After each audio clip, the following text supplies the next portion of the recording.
Master, the Radio Demon, and you're tuning into KLLR 66.6 FM for your news, weather, cuisine, and oldies. Today, I'll be accompanied not by any particular plastic pest, but rather by the compositional magic of Irving Berling, everybody! Let's get our weekend started on the right foot. No offense to any man I know with two left feet, of course. I'm just kidding ya. If you dance like a dead hoofer, you're a bad person, and you ought to feel bad about it. Now, I believe I must start the show off with an apology, dear listeners. It is one of my afterlife's few regrets to leave you on such a sour note. Suspended 7 long years, awaiting the day I once again sweeten the airwaves with my voice, soothing your ears as a drop of nectar from a honeysuckle soothes the throat. I suppose you deserve an explanation for my sudden disappearance. However, that's the unfortunate truth about this world. Most of us don't get what we deserve, and some of us get far too much of it. Anywho, allow me to take the burden of these lonesome years off your plate. After all, I'm positively starved. You'd think my previous whereabouts had nothing sensible to eat at all. Or no one. All right, darlings, let's dial down the canned laughter, shall we? Unlike some, I don't need anyone to tell me that I'm funny. In fact, I don't need anyone at all. Radio is traditionally a solitary medium at the end of the day, and there's never been anyone to two-step with me as my equal. Not that I wanted anyone to, of course. Back in my heyday, my solo act was the life of the party, and the death of it, too. But let's focus on the present. If your week has been even half as turbulent as mine, I have fantastic news. There'll be torrential acid rain all weekend.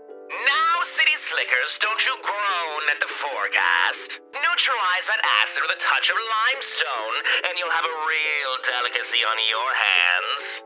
Set out your every pot and pan and enjoy nature's bounty before it evaporates by Monday afternoon. Flood warnings for the entirety of the Styx Delta will begin as soon as our trusty weatherman wakes up from his post-late show cocaine bender. If you're curious on how I predict the rain, well, let's just say the humidity tends to bring out my natural curls. Additionally, the rain should clear the blood mist by mid-morning, though be sure to turn on your fog lights during morning commute. Otherwise, traffic may be bad. Let's quickly recap the biggest stories of the week. The furry convention has finally come around. Expect congestion and long queues around the Pentagram West Convention Hall for the next 2 days, unless you splurge on those ridiculously expensive VIP tickets, or rather, made a deal to tag along with some money bags. However you get there, bring an umbrella. You'll be safe from the rain, though don't anticipate it to deter any maniacs who might sneak a butcher's knife in for a late brunch. Next up, ZZ's new Southside Club is a predictable smash hit with the locals. You can often find them sailing through the air or having been stomped into the pavement. Try not to slip on any fresh innards, though perhaps they ought to be called outards around ZZ. And our final news story, double deaths by electrocution are up 65% this week. Weird. I'll have to remember to ask Vox what's been chewing him.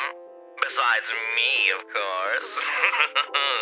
Speaking of TV dinners, it's time for my favorite segment, Cannibal Kitchen Corner, the delight of all respectable home cannibal cooks.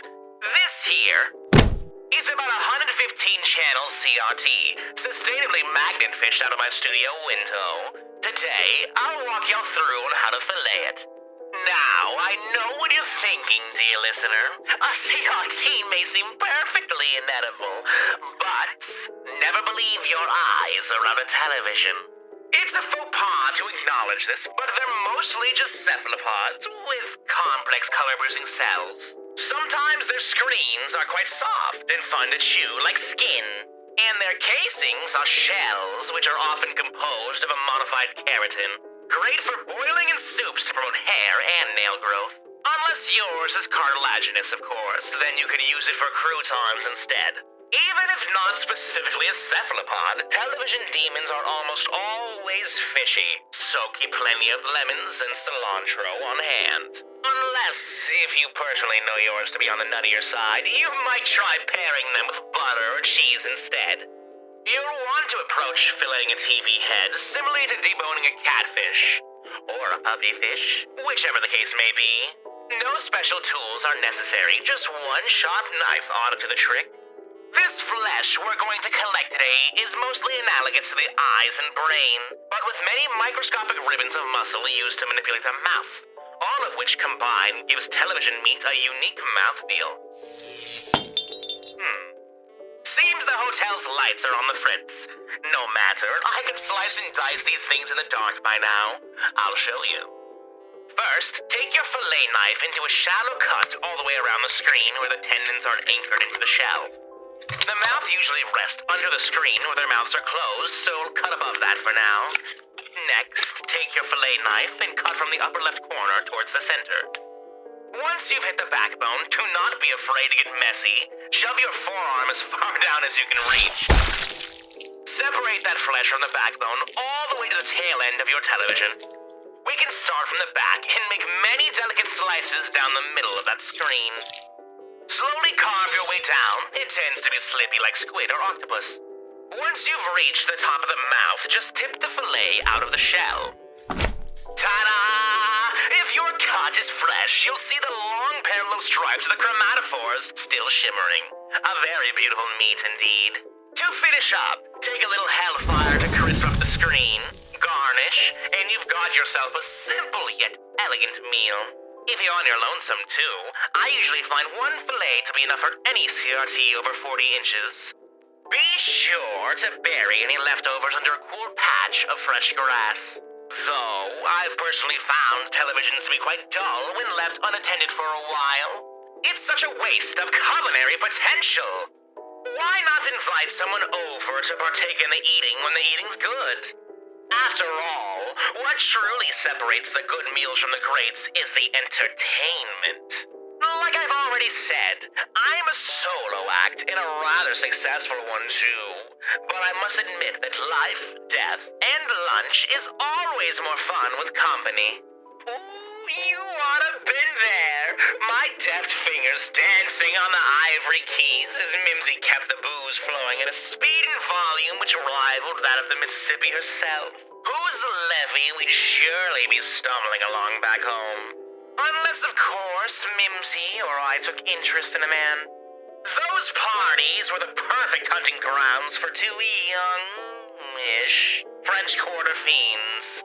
Spirits were high and inhibitions were already 6 feet under. Not that you can bury dead bodies in a swamp, but whatever. You catch my drift.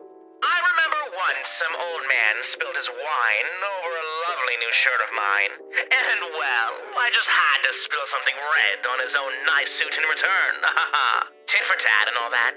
Sometimes Mimsy and I, we'd end up fighting over the same guy. We both had the same type, you see, rich, often white, ignorant douchebags.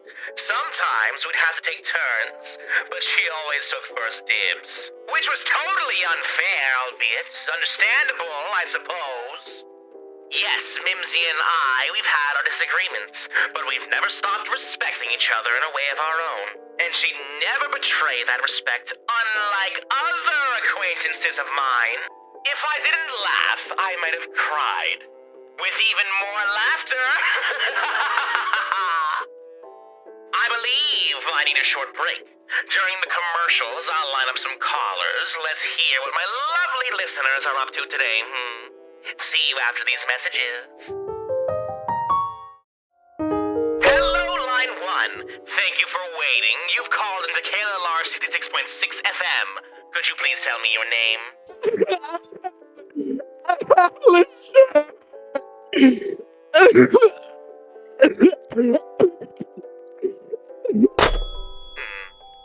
Let's try that again. Line 2. Lay it on me, Joe. Oh, Alistair. I've been missing you. Why, thank you. I hear you need a new co-host. Where the devil did you hear I needed a new co-host? Yeah. Vox, unfortunately, isn't dead just because he's not stealing my thunder for one weekend. He'll probably drag me out of bed Monday morning saying the same thing he always does. We agreed on a minimum number of podcasts, not a maximum. Which was, admittedly, a rather large oversight on my part. I'll be the nicest little alligator. Thank you, but no. I'm perfectly happy on my own. Just like you, in a way. Thank you for your input. Please never call again. Usually there's not so many weirdos in the line when Vox is here. Though I suppose when my most deranged fanboy is already in the studio, the lesser besotted fools don't challenge his turf. Never mind though, let's close the lines and read a spot of fan mail instead. Dear Mr. Vox,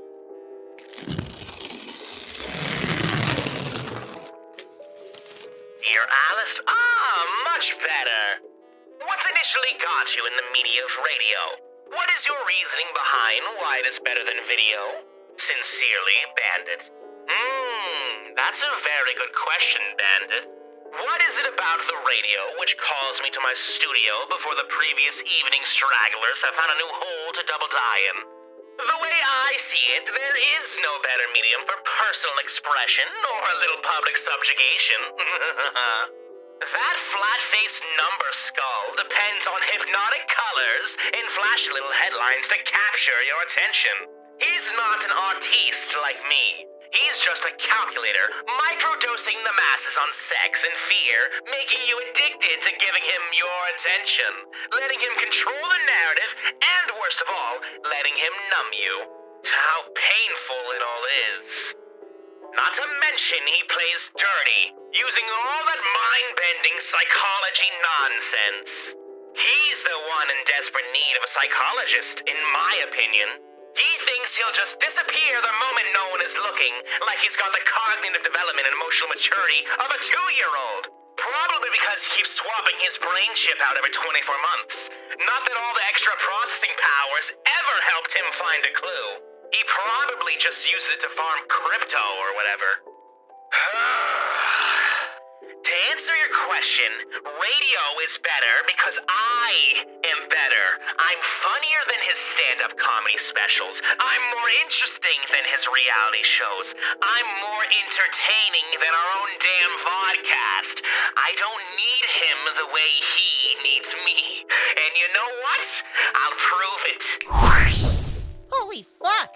What the fuck was that? Angel, I'd like your help with something, Cher. Catch. What? Jesus! Whoa. I'm not usually this side of the camera, baby. What gives?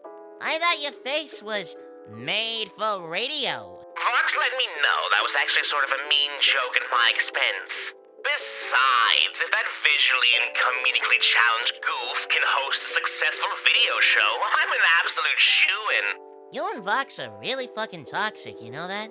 So, I take a special interest in charity cases like Charlie and her little hotel. You are all so pathetic, it's adorable. Haven't you run out of shit to say in the past 100 years?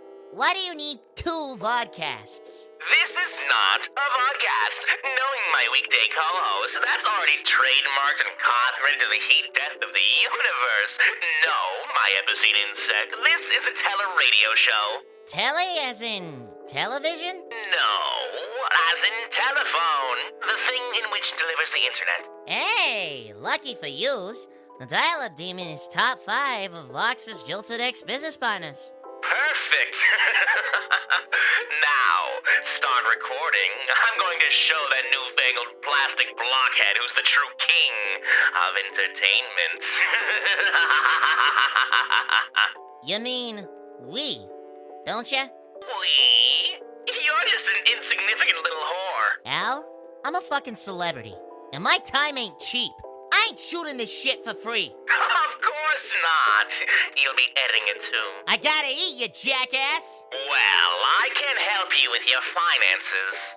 As my pay for this month, Vox took me in disguise at the Cafe du Monde, and we had coffee with beignets. I'm literally so fucking sorry that happened to you. Thank you! Cafe du Monde is so overrated. I swear on Louis Armstrong's grave.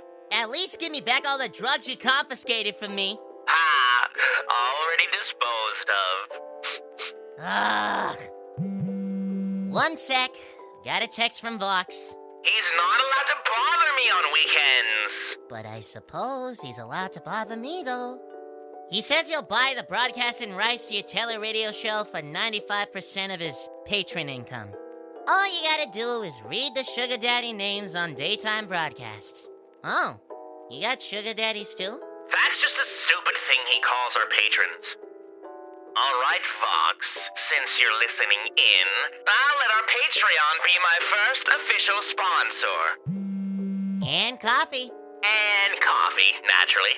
Call me in 30% of these episodes never reach VoobTube. Fine, but try not to speak unless spoken to. I'm still a solo act, after all. Yeah. Most aces I know are. What was that? Nothing. Now, these first sets of names are Vox's sugar daddies, mommies, and other various genders of the parental figures he is sorely lacking in his life. So I'll do my best impression for you. Supercalifragilisticexpialidocious. Thank you to LexiPop398, The Night Queen, Decepticon, Vim, Mystery Box Studios, and Azza for sticking by both the podcast and Al's teleradio show. Stay in your seats because I'll be back to annoying Alistair as soon as demonically possible. And also a positively splendid thank you from me to Ash Hawthorne, Hellish Cadaver, Alice Liddell, Reaper Knight, Alistoria, Wilted Roses, and Creepy Girl, and C for your gracious support of my first solo broadcast. Subscribe to the Patreon or Coffee so I can get paid, motherfuckers! Isn't there like some sort of patron exclusive episode? I'll be filming another one of those very soon. Are you gonna get really freaky with it? It's not that sort of exclusive. Relax, babe. I'm a professional. I'll walk you through it. Oh, great! I traded one lust-addled nymphomaniac for another. Perfect. Hey, I ain't half as bad as Vox. Did you know he has a list of kinks specific to each of his doodads? Well, I do now. Psst. Hey, you. Yeah, I'm talking to you. We got some previews of the Patreon exclusive for you. If you like what you see, then mosey on over to the Patreon or Coffee to support the team. It'll be out in a jiffy. Bye. A killer knows his own when he sees one. Haven't you noticed how our remaining eye is completely devoid of soul? Typical of you to be scared of vaginas. He said that if he rescheduled his meeting with Carmilla again, she'd T his C and B, whatever that means. Cause rubbing tits with the radio demon could do me some favors in this town. The term is rubbing shoulders. I said what I said. The closest thing I have to a cocktail is Sazerac. Oh, how'd you get that down from Earthside? Well... Don't say Vox. Aha! You are letting him in. I may be a dumb whore, but you are gonna fucking regret this. Believe you me. You're right, you are a dumb whore. Ha ha ha. When this blows up in your fucking face, you know what I'm gonna do? I'm gonna laugh. I'm gonna laugh so fucking hard at what a huge fucking joke you are. Do you want a glass or not? Yes, please.